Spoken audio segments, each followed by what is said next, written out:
La grosse biesse revient des couloirs du temps. Un beau matin, alors que la grosse biesse se promenait dans sa forêt, elle vit une étrange lumière bleue sortir d'une paroi rocheuse.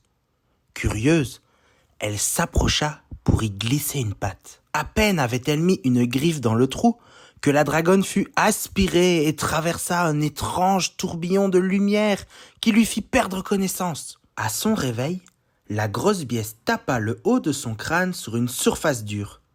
Elle se frotta la tête, les cornes, elle ouvrit les yeux et découvrit qu'elle était dans une grande cage entourée par 50 gardes avec leurs casques, lances, boucliers et épées. La cage traversa des grosses portes en bois, puis les rues étroites d'une petite ville dont les habitants venaient le long des routes regarder la capture des chevaliers. Une fois la cage arrivée au centre de la ville, un homme se présenta au balcon d'une maison sous les applaudissements de la foule. C'était le comte de Marche.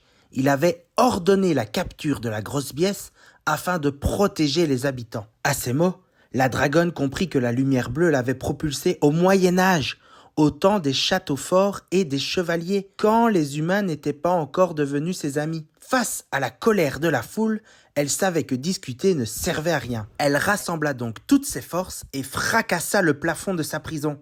Elle devait maintenant voler vers le fond des Vaux et retrouver la lumière bleue avant que les chevaliers ne la rattrapent. Une fois sur place, elle vérifia les alentours, mais n'aperçut au loin qu'une petite fille, à l'air familier, jouait avec son chien. Elle passa donc la patte dans la paroi et sentit l'aspiration du tourbillon l'emporter. Lorsque la grosse biesse reprit ses esprits, elle réalisa rapidement qu'elle n'était plus dans la forêt qu'elle connaissait. À la place, elle se trouvait entourée de grands bâtiments en métal, de voitures volantes et de créatures mécaniques étranges qui semblaient être tout droit sorties d'un rêve futuriste. Perdue et confuse, la dragonne commença à explorer la ville à la recherche d'indices sur la façon dont elle pourrait revenir à son époque. Dans une bibliothèque d'archives, elle découvrit qu'elle était en 2339 et que ce monde avait été créé après une catastrophe environnementale qui avait forcé l'humanité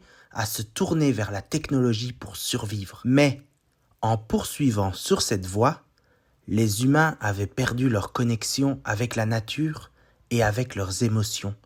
Ainsi, hommes, femmes et enfants ne fêtaient plus le carnaval. Face à cette triste nouvelle, la grosse biesse eut une idée.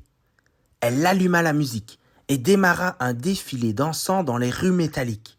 Sur le parcours, elle distribuait et diffusait des archives vidéo montrant des moments de fête et de bonheur aux habitants. Attirés par le bruit, de plus en plus de personnes venaient regarder la dragonne se trémousser et lancer des confettis qui coloraient la cité. Les petits entraînèrent les grands dans la danse, ce qui conduit rapidement à une immense fête dans toute la ville.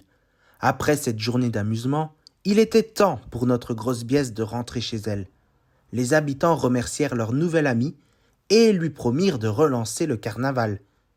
Les adieux terminés, les drôles de machines enveloppèrent la dragonne d'un rayon bleu. Lorsque la lumière s'estompa, la grosse biesse se trouvait de nouveau dans sa forêt. Après de telles aventures, la dragonne était très fatiguée. Elle regagna donc son gouffre, laissant derrière elle la paroi rocheuse dont la fissure ne s'était pas complètement refermée.